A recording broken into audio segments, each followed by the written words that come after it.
And hopefully this guy cutting the lawn doesn't kill the video. Literally, it just started. I'll see if I can phase out the background noise. So if you don't hear it, I know I did a good job.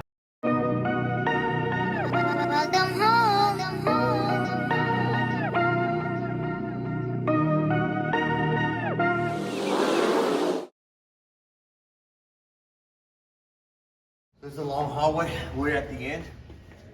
Welcome back, everybody, to our third. This is our third year-end recap. So what we're gonna do is just to start the video. If you want to see the 2020 to 2021, there's gonna be a pop-up up here. Click on that, and then you'll get to find out the history of this whole story. But today we have a special guest. Most of you guys know who he is. My man, Julian Barrientos, team lead of the Keller Williams Barrientos Group. Julian, say hello. What's going on? Hello, guys. The Barrientos Group at KW. It's a pleasure to be here with you, and thank you for having me here. But so what we want to do this year, or rather what we want to do is talk about last year. How things went, any new changes.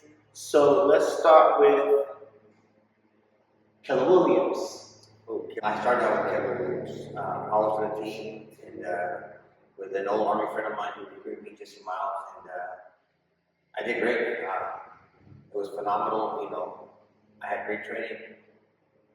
But at the end of the year, I decided that I was doing too good to be in a team. So I said, you know what, I can do this on my own. So I took a leap of faith. I broke off and I left KW and I joined Austin. I saw that hit a ceiling. I was making the 7 figures, but I was GCI 7 figures, but not net. I interviewed a bunch of brokerages. I went to Dallas to the big legacy deal with the EXP. My wife went to Austin to the KW mega camp. We came back and I want to join the EXP. My wife's like, KW's got this. I'm like, oh man. So we're talking back and forth, and I convinced her EXP was the way to go. Johanna Mayalani, she invited me over for lunch. And I'm like, girl, I'm going to go there, but I'm just going to eat the food and I'm going to order the most expensive thing on the plate and I'm going to pay for it. She goes, just come. And I was like, you know what? I had no doubt in my mind that you're going to make it. The question is, when? If you join KW with your mentorship and my guidance, I'll take you straight to the top. It was better to join venture, share the responsibility, the headaches, and the profits than it was to do it on my own and try to figure it out. 2 weeks later, we were in KW. Okay. So there's a lot to unpack there, but one of the most important things that I felt like rang through was that you feel that in order to grow, you had to go outside of what you were comfortable with and what you had experience with. So would you say that that's like the main reason that you went back to Keller Williams? It is. I do remember that Keller Williams, you know, and I'm assuming that other major brokerages have training. And the training in Keller Williams is so excessive that if you try to train on everything they teach you, you will never produce. You'll have a master's doctor's degree on real estate, and you still will not have enough time a day to take every trade class that they have. You have to learn to earn, so when the opportunity presents itself, you know what to do versus, hey, I got this, how do you do it? Like, well, no, I got to figure it out. So let's talk about basically building the plane while we're flying. So last year, this year, I think we closed this year, but we started last year, so I still think it plays into this recap, and then it'll transition into kind of like the meat and potatoes of the conversation. So we just did our first, I would say for us, major mobile home deal. Yes. Yes, we did. And there was definitely a learning curve there. Do you want to talk a little bit about that experience? Because I don't want to answer the question for you, but just to lead into it, you had to research. Oh, yes. So we had an individual say, hey, I want to sell you mobile homes. And we're like, heck yeah. After Hussein negotiated the price, we got it to a simple price so we could get it. fix them up or resell them. We ended up just selling straight out at a humongous profit. I don't know what was the ROI. We purchased them at 21,000 each because we had 17, and then they kind of like averaged out because there was like a couple that were really beat up and 2 that were immaculate. So we got them for 21, and we sold them to clients only for 25, which market value was 35. And About 35,000. a couple were 40 because of the other ones, but we gave about a 30% discount to our clients for loyalty and all these other things, but a 30% discount on their mobile homes. And the rents are like $1,200, $1,100, and I think the lowest rent is $850, and they're buying it for $25,000. So I mean, that's a hell of an ROI. And market is 1,400. The new renters are paying 1,400. So the ROI is over 50%. See? As a realtor, you just don't do mobile homes unless they're on their own land, they're secured, and you get a certificate of engineering saying that it is personal property. These mobile homes are a real property, like a car, a boat, an RV. So this was new to me, and it took me, I don't know, about 2 weeks to figure it out what needed to be done, and then I got to a point that I knew everything needed to be done, but I was missing one thing, and it kept popping up, and I couldn't figure out how to pay the taxes on it and how to find out if it was legal. And that's when I tapped out. You know, thank God for Amanda Santos and Deco. I gave her a call, and you had already called her too. 30 minutes. It's funny that I tapped out, and within 30 minutes after your phone call, I called. And she said, Julian, you know, don't worry about it. I'll take care of you guys. Come on over. You know, I'll do this and I'll do that and everything. So we got with Amanda, and she laid out all the paperwork. She showed us all the forms, and it's not really complicated. It's just not knowing how to get it done. So that in itself was a learning experience for me on how to get it done, which is pretty cool because I have another deal where the individual has land, he has 10 acres. He put a mobile home in there and never transferred it from personal property and into the car or boat into real property. And because of our experience we had earlier, I can do that. So we're in the process of going from personal to real property, which is pretty cool. But yeah, that was, you always learn. So as a realtor, we didn't do the mobile homes. As an investor, we did the mobile homes. Right. Just want to make this clear. Right, and then the cool thing about it is it speaks to what you're saying. So the deal was brought to us, and then it just made sense to figure it out. But you don't always want to be playing from behind. It's kind of like in sports. Like, it's better to have the lead. And that's why you have all the trainings and you're trying to get ahead. So now we're leaning towards mobile homes. Now let's go back to when that started.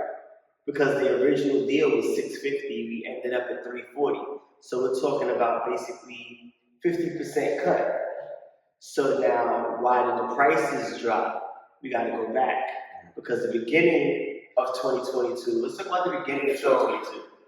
So beginning 22, you know, as everybody knows, there was a shift, and as the shift went in there, the rates went up. Investors started pulling out because a lot of folks got covered with a lot of houses, you know, in the portfolio. We got caught. 17. You know, we got caught with a lot of houses in the portfolio. I think we have 2. We Premier, still that Tremere, yeah, we just sold Taft, thank God. Shout out to Ramona. Yeah, so we've got Two left. and we've been holding it forever. But we made enough concessions, or better yet, you know, the formula that we use to purchase it will ensure that if we don't make money, we don't lose money. So in the best sense, you're in there to make money, but if you can't make money, you got to at least break even. And we're close to that point on it. If we sell today, we'll make money. You know, hopefully we do sometime today this month. But yeah, the shift happened, and the price for mobile homes is high, and then because of that, the private money lenders that we use, or better yet, the lenders we use, they're like, nah, we're not lending anymore. They started pulling out, and before they wanted like nothing down, 10%, 15%. Now they wanted 35% down, and then they put so many requirements that it's the amount of red tape just to borrow the money became like a regular number. So it was like, why am I going to borrow money from you at high interest when I could just go get a regular number? And obviously, banks don't lend. Normal banks don't lend regular loans for a mobile home because it's personal property, so you need to have a signature loan. And signature loans have high interest. So based on the interest in the market shift, we had to negotiate sell the property, and the negotiation happened. You did 90% of the negotiation. All I do is provide to the CMAs to show you what a new mobile home costs, what it would cost right now, what used mobile homes cost, and what the holding cost would be if you held it out, you know what it is. So with the information I gave you and your knowledge, you were able to negotiate a tremendous price for our investors. Yeah, and that's part of what it's become. I think when we go back and again watch the videos, we'll put the pop-up up here. So when we started, I think we were just starting as working as like, we would just find homes that I would use for rentals for myself and for my clients. Then naturally, you got Howard Street. You go in 2020? Yeah, I want to recap just real quick. Real quick just to bring it to the next point. So then we got 2020, and then somehow we fall into flipping.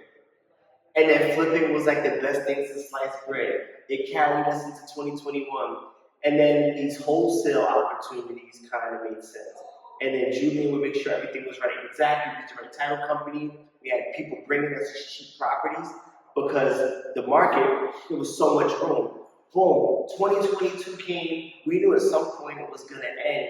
We talked about it a lot in 2021. I mean, we didn't know exactly. And it hit like a hammer. So my question is, 2021 came, and if you watch the videos, you hear kind of what Julian's plans were for the next year. But how did you have the foresight, or how did you prep, or what are you doing now? Or how do you stay ahead? What's the importance of, even though you're winning, staying ahead so that you don't lose? So there's this great book, Gary Keller, KW, co-wrote it. It's called Shift. And when I started doing investment with you, and I started reading everything about that Gary Keller wrote because I was in KW. I started training. I started taking classes on the shift. What needs to be done to the shift. So as I learned, I turned back around and talked to my agents. Too much game, clients only. As the market, shrinks, it's a mindset. Agents are thinking, oh, there's a shift in the market, and there is. I'm not selling because of the shift. I will tell you, you're not selling because you're not putting the WORK required of the job. The shift has not affected them. In fact, I feel that we're increasing in the volume of sales because other agents' mindset says the shift happened, I can't sell, I can't buy because the rates are high. We can talk numbers. Let's talk agents. 2021 or 2020, you had the Barrientos Group, the team. In 2020, I started a group with another brokerage, All City, and we had the College Street, and then all of a sudden we had another one, and I think that month was the first time I did 6 figures, and the following. So I did 6 figures every single month all the way to November. And December, I guess because I slacked up in November, I felt that in December and January I didn't make 6 figures, but good Lord, it was phenomenal. It's such a phenomenal year. And we had this conversation, and we did a video, and we posted it. I grabbed a cherry, and I had 3 agents. No, I had Suhaiti, I had Kim and Suhaiti reach out to me and said, hey, I want your mentorship. I'm like, I don't know what I'm doing. They're like, yeah, you do. It's like, well, I know I'm building a nation, but I'm not ready to be a team leader. And they're like, yes, you are. Based on the video that we did at the end of 2021, going to 2022, I grew from myself to 25 agents that year. The business center of KW that we're trying to open up in Hardin Heights has been approved. The name's got some challenges because of the name that we put in there. So we had to work on it.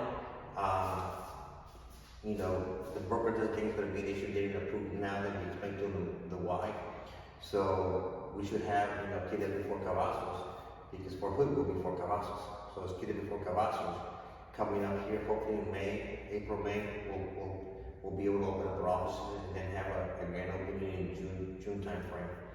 But that video, I created that video because it exposed me to everybody, and everybody saw that.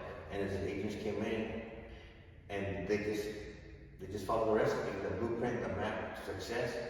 So if I remember correctly, I believe the final post from last year was 74 million or 77 million for the whole team? For the whole team, last year was 68 million. 68 million. And I've got another agent, JFL Walker, he never gave his numbers, so I didn't put his numbers up there. He's in Dallas. Dallas got a different market, so, you know, we make more. And another agent that didn't make the move, Roger on, I didn't get his numbers, but I got some of his numbers from him, but not all of them. So I underestimated it low because I didn't want to give a high number and then be wrong. 353 transactions plus the 84 transactions we did in fixing and flipping. Right, that, so just to explain this, we touched on this in the last video, but I'll reiterate briefly. So when we acquire a wholesale deal, Julian or any realtor doesn't get credit for that because that's not a part of a transaction. Not that you cheat yourself, but it doesn't show up in the books. No, it doesn't, because once a wholesale, we're purchasing a wholesale, and I'm an investor like you. So as we purchase a property in a wholesale, we're not doing it as realtors. Right. We're doing it for the benefit of myself. My fiduciary is to me, not to a client, not to a seller. It's to me and you. So we purchased it. That's a transaction. It doesn't show up on the MLS. I got scolded by my coach saying you need to grab that and put an MLS as an off-market property. So I need to figure out how to do that and put an MLS. So now this next year, all these off-market properties are starting to go on the MLS. So at the end of the year, I got one number and it's captured and the whole world can see it. So it's safe to say that even though you tallied it just under 70 million, it's likely that you're closer to 90 million in real transactions. It's probably beyond that because those 84 transactions we had are anywhere between 50 to 70. I mean, you have the spreadsheet, right. You should be able to do the math in there. So you got 68 as a team, and then you and I as a team, we got about 50 million. Right. And then breaking that number down even more, and this is where the reels are gonna come. I'm gonna have to do math because even within those transactions, there's numbers that I don't count. So for example, we sell the property, let's say, to a client, and then the second transaction goes there. Because it's not part of my original flip, I don't count that in our numbers. That goes into my consulting pot. Yeah. We easily do 8 figures a year. We easily do 10 million a year without even blinking an eye. Even this year, we're on pace to do that, even with a slower year.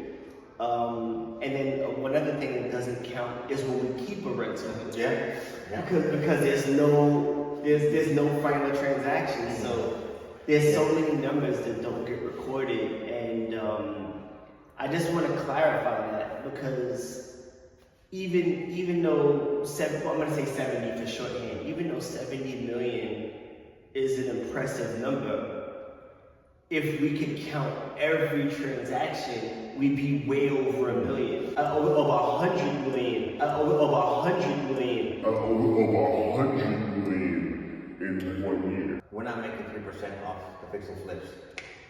It's not 3% we're making. Right. We're making a whole lot more than that. Right. So what happens is sometimes like a realtor will say, I have $1 million month.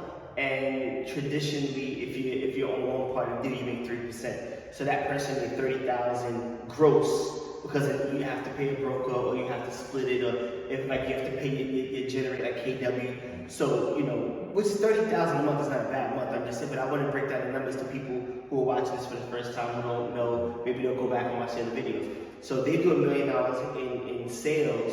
They're getting 30,000. We just did a transaction where I don't want to say it because it doesn't matter, but I'll say this. I posted the check. If you want to go back and try to, be an Instagram accountant, you can do that. But the 128. Sure. 128. So 128. So that was after the commissions came out, so there's extra money added there, and we took home more than half of the check. The original check was a cash purchase, so more than half of that stayed in house. So a realtor would have to sell $2 or $3 million to make what we took in one transaction. And I stopped posting all of the checks on my page because it went from, and I'll ask you this question and maybe we'll close on this. From my experience, and I know this is from your social media too, so I want to build it up. When we first started, you would post retirement, 300 likes. Hey, I made 100K the first month. Oh my God, 500 likes. Another 100K, 300 likes, 200. It did. And then it became so common that it was like. and it almost becomes like showing off. It's like Steph Curry or Michael Jordan or like anybody. Like you root for somebody until they win, and then when they win, it just feels like people are almost rooting for you to fail.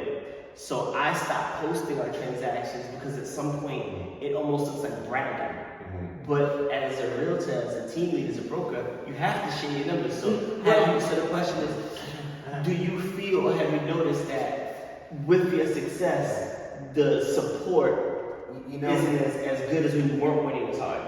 We don't have to post our numbers. There's teams out there locally that are killing the game, doing maybe done more than we are. Maybe who knows what they're doing because they don't post the numbers on it. I post it because I promote my agents.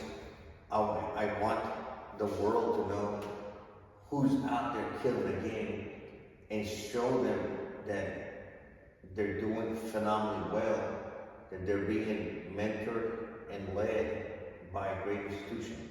If you look at most of my ads, about 95% of them are all my agents. I hardly ever post any of my closings. Yeah, and that becomes a problem because there's like so much content, right? You have 45 agents or so, or 40 to 45, because it changes. Every time I go in the office, it's like new people in the office, and I have to reintroduce myself. And then there's so many people that are growing, which is a tribute to what you're doing. So you have 30 or 40 sales. When do you have time to post yourself? So with that being said, you're gonna see a lot more different. We're into a whole lot of new things this year. A lot more to talk about. But before we go, how can everybody find you? How can everybody contact you? Well, everybody can go social media. #call for Julian. It's #CALL, the digit number 4. My name is Julian. All right, well, thank you. I'm gonna have his links as always in the description. Thank y'all for tuning in. Talk to y'all soon.